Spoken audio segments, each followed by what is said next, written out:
We're getting a break here from what was pretty intensely sunny and hot weather for a while. It's overcast, it's cool, there was rain not too long ago, and it feels like a great morning to put some effort towards renovating our main garden and getting it organized and prepped for some really serious fall food production. In this video, I'm going to share some notes about how I'm going about that.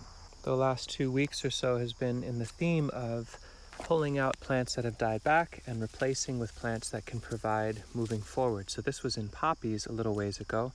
We collected the seeds from that, pulled the stalks, laid them down, and now you can see there's a couple transplants of lettuce in here. So we're doing the fall transition work of what was growing midsummer or what was dying back or had some issues, and trying to get it transitioned to those crops that really like cooler weather as we get closer and closer to that. So lettuce is a real theme. We put those on the edges of a lot of beds.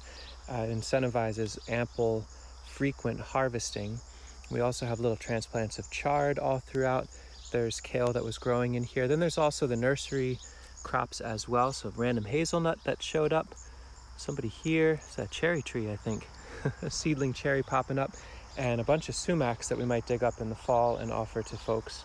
But basically going through the beds, opening where we can, and swapping out characters. That's a major theme of what we've been doing. You can also see some really nice dark patches here where I've been dumping sifted compost from the chicken yard. The really fine, really aged material we're transplanting tiny little plugs into, so that's some more lettuce. But we're even seeding into it, and fingers crossed it should work out nicely. So here's a band of dark soil that was taken from the chicken yard, sifted through the compost sifter, and dumped here. And the north end has been sown to beets. That was just yesterday, so it's going to be a little while. This south end I might set to carrots or turnips or radishes, depending on the timing. But my hope is that we can dump nice piles of really rich, loose, fertile, dark compost on these beds, spread it out into certain areas, and seed it moving into the fall as well. But then we get into areas like this. So you can imagine this is a pathway, was a pathway, could be a pathway. And in the spirit of wanting to save seed, we've got all these dill plants and lettuces that have bolted. These are very close to being able to save seed. Some of the lettuces are leaning over the walkway. We've kind of lost this access, and there's weeds starting to come up, docks and dandelions growing in the walkways. And so part of the work today is renovating and reclaiming walkways while also harvesting soil to rebuild and deepen and refine garden beds. So as we look here, we can see lots of plants growing. There's lots of deposition of mulch. There's random miscanthus grasses. Sometimes we use garlic stalks. There's hay. There are leaves. There are wood chips. There's sawdust. But as the season progresses, the fertility ultimately works out, and random little plants that could be growing start to grow, and our walkways become harder and harder to differentiate from garden beds. And so the work that I've been doing mainly is this. You can see a distinct cutoff here where the walkway has been cut. In fact, this area I've dug down about 4 inches or so, basically robbing the soil, the mulch, the material from the walkway, and in this case depositing it on this garden bed. I pinned down a bunch of raspberries that had some disease issues. I pinned down some old strawberries that were no longer productive. We cut back some of the asparagus and then dumped that soil from the walkway on here, added a little bit of compost, and transplanted in perennial kale, Asian greens, lettuces, arugula, and they are thriving. This was all in the last few days. You can imagine this bed about 2 days ago looked like this bed, which is fine. It's filled with life, but it would be nice to transition into more productive spaces. So we're harvesting walkway to build beds, capping with compost, and either transplanting in or seeding. I'd like to show what that actually looks like. The spot underneath me is a walkway. To the left of me is a garden bed, and you can see this is a space in transition where it's quite weedy. There are some bean plants that are still in okay shape, but for the most part this bed was lost to weeds. And so what I'll do is take the walkway, dig down, and take that soil and flip it upside down to build the bed, rob the walkway.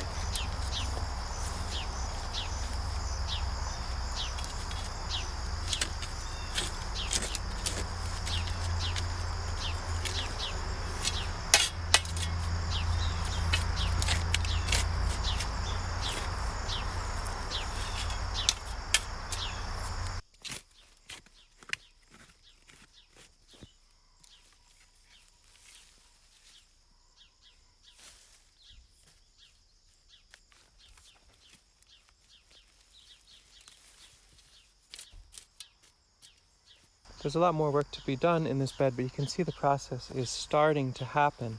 A bunch of things happen at the same time. One, the weeds in the walkway get shaved out, so the walkway becomes a little bit cleaner and more organized. If they're then flipped upside down, that slows them down and suppresses them. You can see there's a lot more covering that needs to happen here, but all the mulches that we've been adding, the random hay, the straw, the wood chips, the leaves, the sawdust, the unfinished compost, on and on and on, that's been breaking down over the season, now is in the bed, which is where the roots of the plants are. So we're harvesting fertility and putting it back in our production spaces. We're also deepening the topsoil by adding more on top, and we're increasing the total amount of water holding capacity of the walkway. So if we get a really intense rain, these become more functional swales. So in this one pan, you can see what I would describe as a before. You can see the walkway and the bed is pretty hard to differentiate. Here is the during, or the in progress ... It's on its way. There's more and more cuts that are happening. Removal of walkway material, deposit of bed material, and here is further along. Gotten a lot deeper, flipped enough to cover most of the vegetation, but there's still some that needs to be done. To finished, where the walkway's been leveled out, harvested really thoroughly. I could go deeper, but there's not really a need to in this particular spot. And the soil has been smoothed out. Every last bit of vegetation that we wanted to suppress has been covered, and plants have been transplanted in, or it's been sown to a crop. We'll have to add some mulch on here. We could be adding a little bit more mulch on the edges, but these are all strawberries, and I'm comfortable with them resprouting and growing again.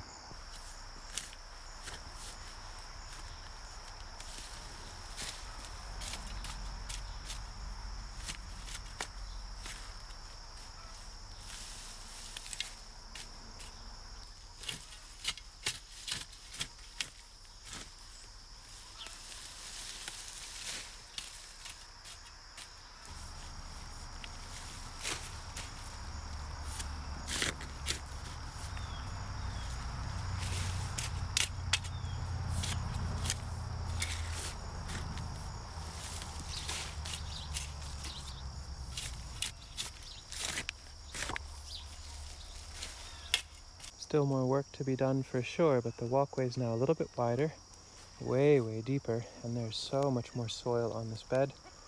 More mulch on the edges to be applied for sure. Maybe some compost on top, and depending on what our goals are, if we transplant into this might be fine enough. A really deep soaking, and then some nice sized transplants and a good thorough mulch, and this should be off and running. Now that shovel work wouldn't be appropriate if I was trying to renovate, for example, this edge, which is also really wild and weedy, but it has all these little cranberry plants. They're so hard to keep up with their needs. The other plants just grow past them so fast. But here's definitely hand work. I'm going to go in with a hoary and dig out the strawberries, the wild lettuces, the grasses. We'll send that to the chickens, the dandelions, the oxalis. All that comes out by hand.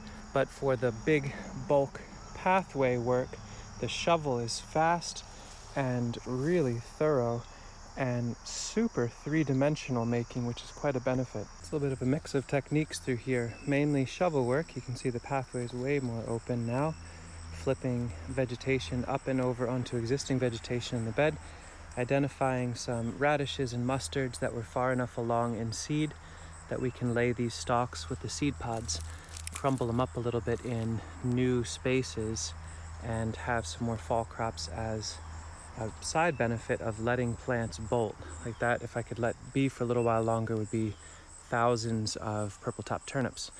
And then hand weeding in the patches where there are cranberries.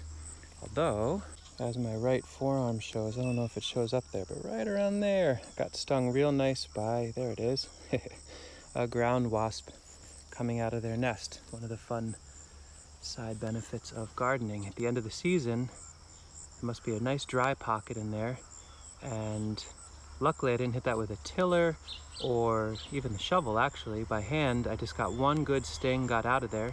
Got some plantain on that, and we'll leave that be till the fall. They go away after a good deep frost. I'll just put a nice neon orange flag there so no one gets stung. That's part of the deal, is creatures that sting you also live where you want to grow food. The first pass is always about shaving the biggest wads of vegetation, the thickest wads of mulch, sticks, debris like that, and flipping it upside down on the biggest weeds in the gardens. So for example, through here I'm digging down into this pathway looking for coarse mulch that we've deposited before and flipping it upside down, for example, on this big honking yellow dock, pinning that down. We'll go way deeper with soil there, and that's going to promote this gumi immensely. It's going to help the honeyberries in there immensely. So we'll keep shaving, defining the walkway, getting a vertical line, pinning the vegetation, and then as we get into finer soil, we can use it to stool layer and hill around shrubs like this gooseberry or like this high bush cranberry. So many layers of nuanced harvest and management that happen all in the same process. So I go down the line, harvest the chunkies, get it on the chunkies, go for the fines, get it around the fines. The walkways are really starting to pop now, and the bed's much deeper. And now that the vegetation's been dug out of the walkways and flipped over, it's a lot easier to get good seed starting soil. So everything I scrape out of here now would be appropriate to seed into. And I really go stronger on the edges with more soil, go a little bit deeper. For now I need to pause though. As you can see, the ground wasp did a nice job there. I think I'm going to let that rest for a bit and have some water.